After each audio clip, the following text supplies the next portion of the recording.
I am the owner of the property in which lordship. I just make my preliminary submission ji regarding that suppression in this case. छोड़िए ना, वो withdraw हो गई। Sir उसके withdraw होने के बावजूद आप सप्रेशन देखें ना सर, एक रिलीफ के लिए दो पिटीशन फाइल करता है। पहले इन्होंने 146.1 की पिटीशन फाइल करी थी, हाँ। रिलीफ के लिए दो पिटीशन फाइल करता है। पहले इन्होंने 146.1 की पिटीशन फाइल करी थी, हाँ। It was only against the injunction matter of the civil court. When the 250 order was passed against him by Tehsildar, he filed an amendment application in that case, sought to challenge that Tehsildar's order. No. In that writ petition, which was confined only to civil court's order, तो civil court वाली petition में amendment file किया sir. देख लेते हैं 250 की petition के order को लॉर्डशिप हमारी रिलीफ देख लॉर्डशिप, अमेंडमेंट अलाउ हो गया सर। हमारी सिविल सूट की रिलीफ देख लॉर्डशिप। नहीं रिलीफ नहीं, आप भाई आप नहीं कैसे बोल सकते हो, मैं कोर्ट को बता रहा हूँ। फैक्ट बता रहा हूँ। नहीं नहीं, एक मिनट देख लेते हैं आप। Civil suit lordship, civil suit की हमारी प्रेयर देख लॉर्डशिप। एक सेकंड आइएगा, 12509/19 लिखिएगा 146.1 में, ये क्या अमेंडमेंट करके मांगा था आपने?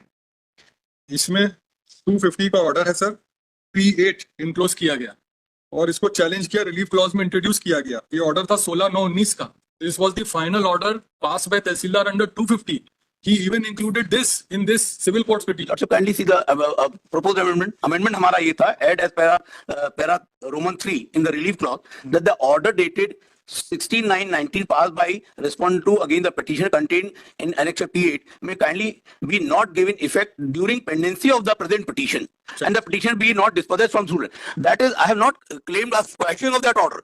क्योंकि सिविल सूट पेंडिंग थी, सिविल सूट में ऑर्डर पास हो गया था। Therefore, what my submission was, समझा दीजिएगा कि 250 की कार्रवाई में सिविल सूट का क्या जुरिस्डिक्शन है, जब MPLRC में सब there is a specific bar how this application could have been filed before the civil court.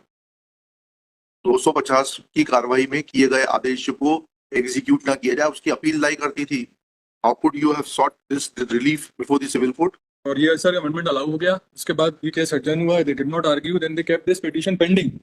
और फिर ये सेकंड MP फाइल करी अगेंस्ट दी। आज ये वाली जो पिटीशन है, ये किसके खिलाफ है ये बताइए। ये 250 का जो तहसीलदार ने ऑर्डर किया था, उसके SDO ने ऑर्डर किया, उसके बाद कमिश्नर का ऑर्डर। बताइएगा अब आप इसमें क्या क्या इलीगैलिटी है। Lordship and position has already position है ऑलरेडी वे बैक, ये सब पुरानी पिटीशन बोलने नहीं देते लॉर्डशिप, हमारे केस तो हमें एड्रेस करने दी। ये बीच में मतलब lordship what is the proceeding, आपको सुनेंगे आपको नहीं तो ये बीच में बोलते हैं तो it is not good lordship. He is a senior designated senior nowadays lordship. अभी महसूस करने में थोड़ा टाइम लगेगा, थोड़ा सा वेट तो। नहीं महसूस करना चाहिए, उसके पहले महसूस करना चाहिए। सीनियर होगा, इसका एहसास होने में टाइम लगता है। हाँ, अब गुलाटी साहब आप इनको बोलने दीजिए। बैठ जाइए, गुलाटी साहब को कुर्सी दीजिए। सर पेज 30 में kindly be seen lordship my petition, tehsildar का पंचनामा प्रतिवेदन ऑर्डर P3 का पार्ट है वो, पेज 30।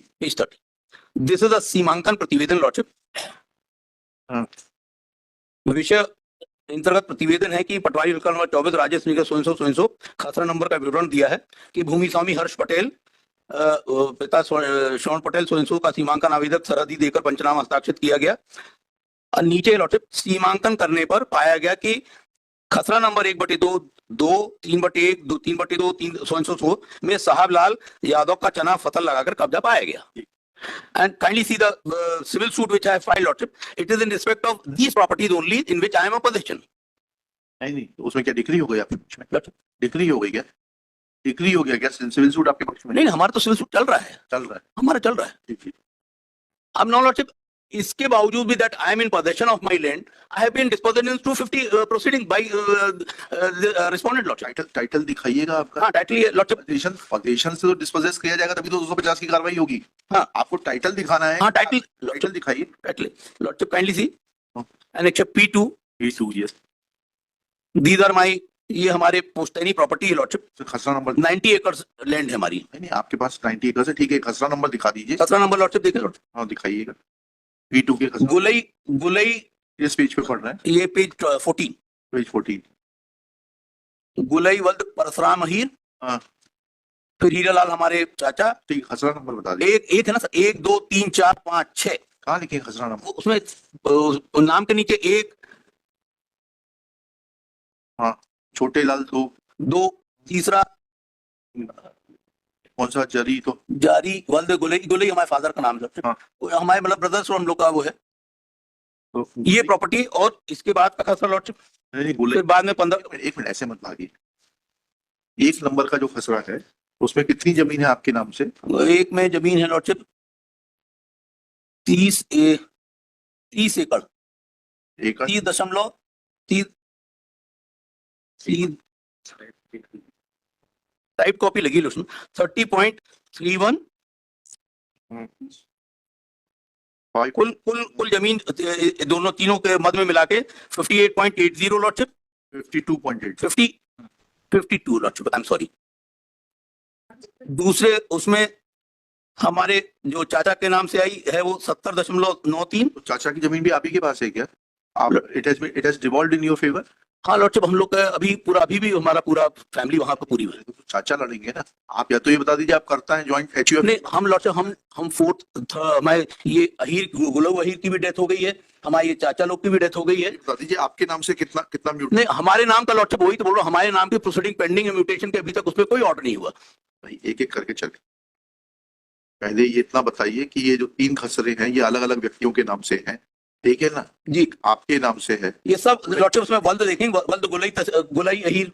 नहीं बल सब में नहीं है। एक में महिलाल है, एक में अरे भाई हाँ मिहीलाल है, महिलाल है, गुलई का हीर है, और तीसरे में गुलई है। हेमराज वल्द वद्दुलाल है। हाँ वो कुछ और है। वी डोंट, आपको ये बताना पड़ेगा कि ये सब जो है किस तरीके से आपके पास आई जमीन, because only one person Sablal is contesting this case.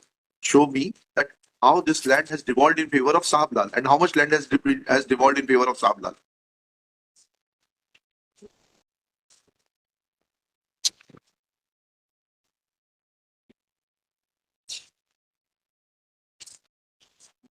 हमने वो सिविल सूट में लॉर्डशिप हमने वो सब नहीं, पूरा जरा अपना फैमिली ट्री पेश की है लॉर्डशिप। गुजरात से अकेले से नहीं होता ना। ये तो 1928-29 का खसरा आपने लगा दिया, ठीक है? अब ये संवत है कि साल है ये भी नहीं मालूम हमको। 1928-29 लिख दिया है इसमें खसरे में, पेज 14 के टॉप पर जाइएगा, ठीक है? तो इस सबसे आपकी मदद नहीं होगी। First you establish your title and the extent of your title in relation to these khasra numbers, then we will proceed further. Lordship, let me give a week's time, Doctor. I will furnish all the document. Page 55. हाँ? Civil suit में सब document पेश है। Civil suit में page 55 में finding in the against him है title की. वो पढ़ लेते हैं। And he has withdrawn that petition now. अरे अभी साइन कहाँ किया ऑर्डर? नहीं कितना पर? ठीक है. पेज 55 annexure P3 का part है 55 sir. This is the injunction order which P3 में तो नहीं है भाई उसमें। नहीं in the same item 146 में. अच्छा 146। Yes 146 में order लगे हैं civil court. अच्छा नहीं, इसमें भी लगे हैं। 140 पेज 55 में है, इसमें भी लगे। 789 में trial court has said no injunction can be granted to him because he has failed to prove prima facie title, and this has been confirmed by appellate court, and that petition just now appellate court को वही मूल सवाल पूछा आपसे, thumb rule वही है कि इनका टाइटल तो बता दें। prima facie sir दोनों कोर्ट ने देख लिया इंजंक्शन के केस में, बोला टाइटल तो है। बताइए टाइटल कहाँ है आपका? वही तो हमने सवाल पूछा था, आपके बगैर बोले पूछ लिया था हमने वही सवाल। वही मैं बता। लॉर्डशिप एडीजे को ऑर्डर, इसके ऑर्डर के में हमने अपील की, ट्रायल कोर्ट ऑर्डर, एडीजे को ऑर्डर देख लें लॉर्डशिप। हाँ पढ़िएगा ना।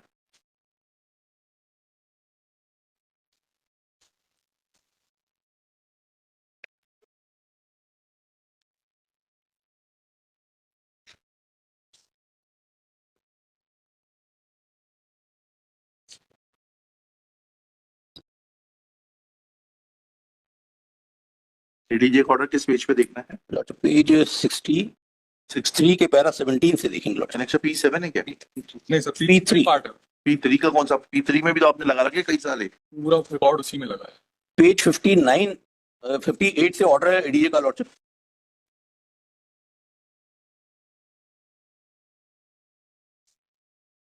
P7 है क्या? हाँ क्या कहा उन्होंने P7 में? अपीलार्थी वादी के द्वारा वर्ष 1909-10 के गोलई अहीर के प्रविष्ट वाले राजस्व सहयोगों की छायाप्रति प्रस्तुत करते हुए विवादित भूमि गोलई अहीर से प्राप्त होने का आवेदन करते हुए यह बात प्रस्तुत किया है। इसलिए प्रकरण में स्वतः और अद्वितीय गुणोद्देश्यों पर साक्ष्य लिए बिना सक्षम अधिकारी द्वारा विधिक प्रक्रिया के अधीन रहते हुए बेदखली की कार्रवाई पूर्ण होने के पूर्व प्रत्यार्थी प्रतिवादी क्रम हर्ष पटेल द्वारा स्वयं बलपूर्वक अपीलार्थी को बेदखल किया जाता, तो ऐसी स्थिति में अपीलार्थी द्वारा बात प्रस्तुत करने का उद्देश्य विफल है। अपीलार्थी द्वारा मध्य प्रदेश भू राजस्व संहिता 50 के अंतर्गत विवादित भूमि के संबंध में की जाने वाली कार्रवाई को रोकने के लिए अस्थायी निषेधाज्ञा की मांग प्रत्यर्थिगण तहसीलदार में कलेक्टर विरुद्ध की गई। प्रकरण में तहसीलदार जौनपुर ने रूप पक्षकार विवादित भूमि के संबंध में मध्य प्रदेश भू राजस्व संहिता 250 के अंतर्गत अपीलाती वादी के विरुद्ध विवाद अरे आप पैरा 21 में आ जाइए ना कि कानून के पालन ये भी अगर आप उनको बेदखल नहीं करेंगे, उन्होंने कानून के पालन के लिए 250 का आवेदन लगा दिया। ये थोड़ा ना आपको ब्लैंकेट स्टे थोड़ा है कि आप किसी भी तरीके से उन्हें बेदखल नहीं करेंगे। उन्होंने कहा पैरा 21 में लास्ट टाइम पढ़ लीजिए, जी। वादी को विवादित भूमि से बलपूर्वक अस्थायी निषेध किया था कि यह बात लंबित रहने के दौरान विधिक प्रक्रिया के विपरीत जाकर, अब आप बता दीजिए 250 की कार्रवाई विधिक प्रक्रिया के विपरीत है।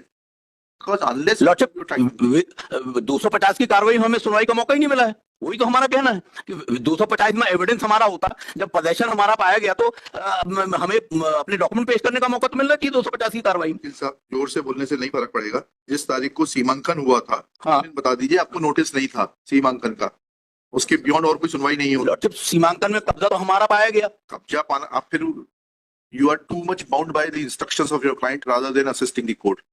कब्जा is irrelevant, what is important is your title.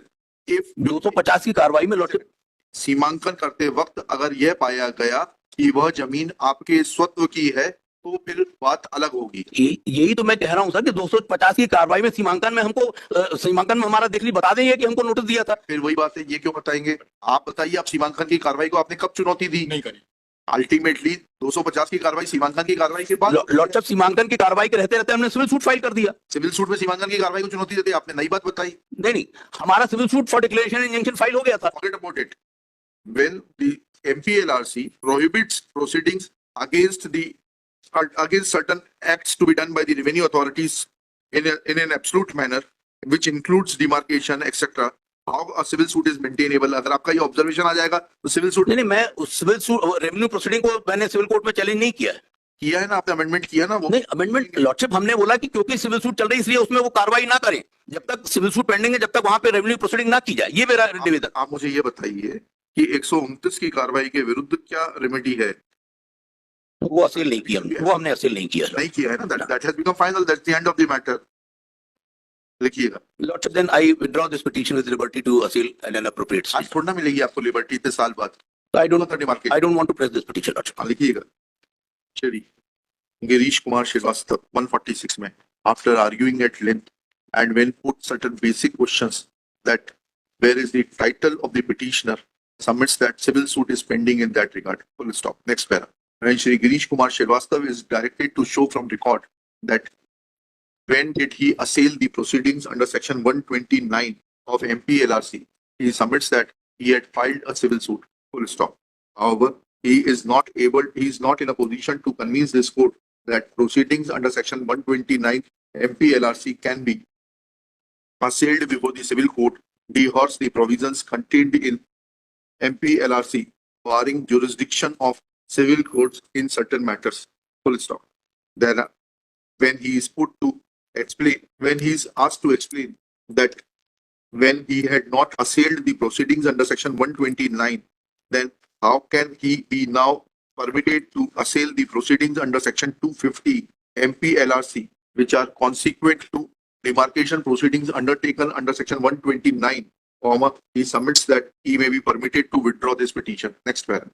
Shri Siddharth Gulati, learned senior advocate, assisted by Shri Sudhir Sharma submits that in fact this petition is rendered infructuous in as much as revenue authorities have removed the encroachment of the petitioner and have put the defendant Harsh Patel in possession of the said land. Full stop.